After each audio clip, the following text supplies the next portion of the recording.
Mesdames et Messieurs les échevins, Monsieur le Président de la section de Bouzeval, les élèves du Conseil communal, Mesdames et Messieurs, en vos titres et qualités, chers élèves et membres de la FNC, au nom des associations patriotiques de Genappe, je vous remercie de votre présence.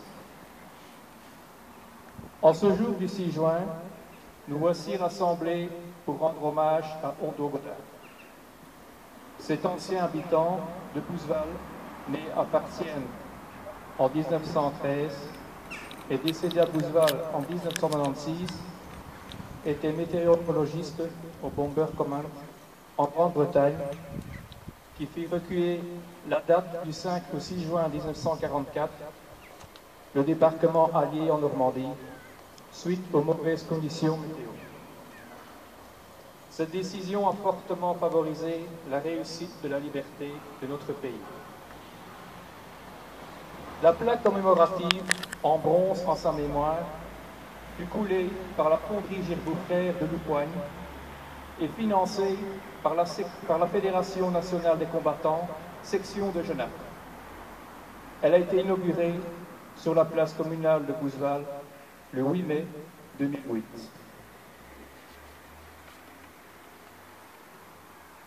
Je vais maintenant passer la parole à Paul Godard, fils d'Hondo Godard et président de la FNC de la section de Bouzeval.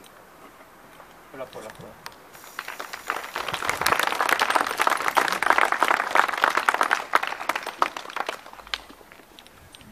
Merci Benoît, merci Eric pour cette parole très sympathique. Bonjour à toutes et à tous. Merci de votre présence aujourd'hui, de votre participation à cette cérémonie. Je ne pense pas qu'il faille vous réexpliquer ce qu'est le débarquement de Normandie. Je pense qu'il y a eu beaucoup d'informations dessus. La seule chose que je voudrais vous dire, c'est que derrière chaque grand événement de l'histoire, il y a des hommes, il y a des femmes qui étaient derrière, qui étaient pas dans la visibilité de tout le monde et qui ont travaillé souvent de manière très ardue pour que l'événement soit une réussite. Et parmi ces personnes, il y avait mon papa, Hondo Godard, comme on l'a dit. Je salue aussi ma maman qui a su venir aujourd'hui et la remercie d'être venue.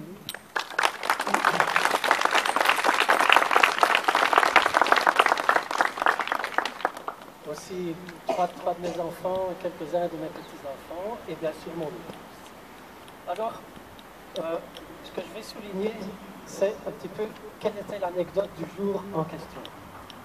Donc le Bomber Command, le Bomber Command était un quartier général en Angleterre où toutes les opérations de bombardement vers l'Europe et l'Allemagne se décidaient.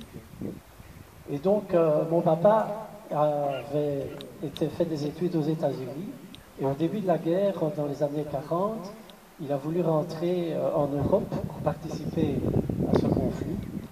Et avec plein de péripéties qui sont racontées dans une petite brochure qui existe, il a réussi finalement à revenir en Angleterre et où il y a eu toute une série d'aventures. Il a même eu un grave accident parce qu'il était dans un bombardier sur l'Allemagne.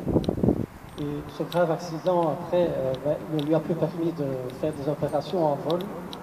Et comme il avait fait des études de mathématiques, et il s'était spécialisé dans toute une série d'analyses sur les rayons cosmiques et d'autres particules élémentaires, il a été recruté comme météorologiste.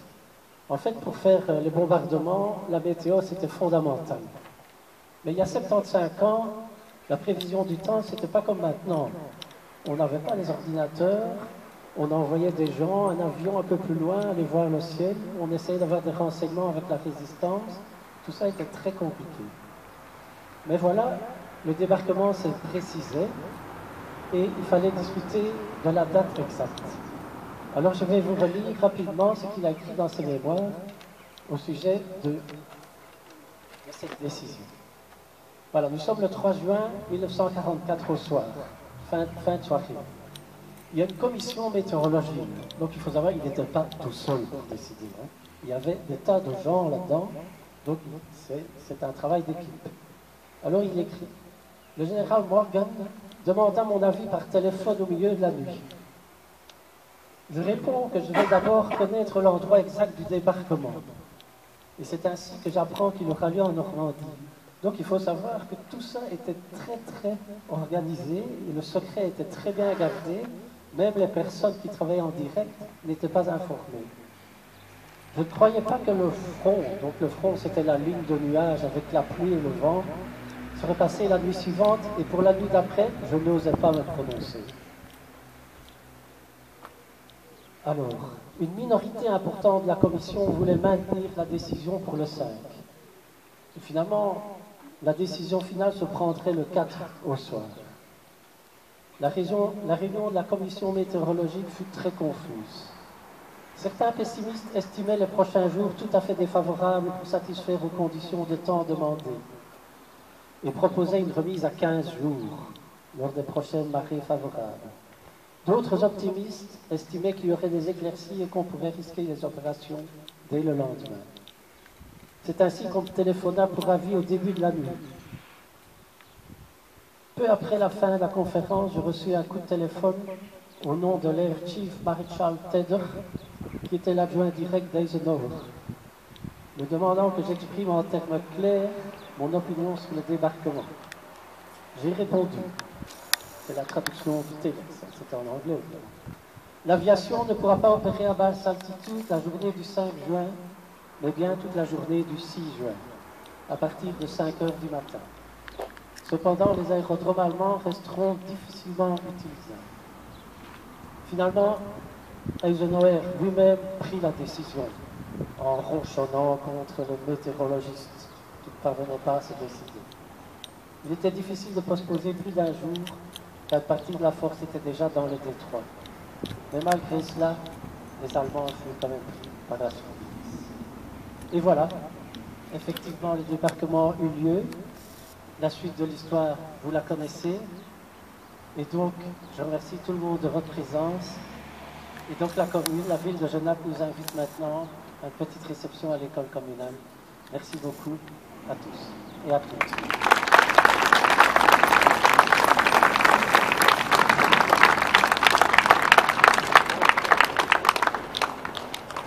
Je voudrais quand même aussi apporter un petit témoignage de la vie de Don Godard à Bousval, dans son village d'adoption. Il a été excessivement proche de notre association Les Amis de Bousval. Il a été un administrateur très actif, il a été président d'honneur et il nous avait laissé ses mémoires qui ont donc été publiées dans la collection du Cercle d'Histoire de Genappe. Et malheureusement, il ne reste, Anne Davin vient de me dire, il ne reste plus que 4 numéros et on l'avait déjà réédité 1 ou 2 fois. Peut-être encore une réédition. Voilà, merci.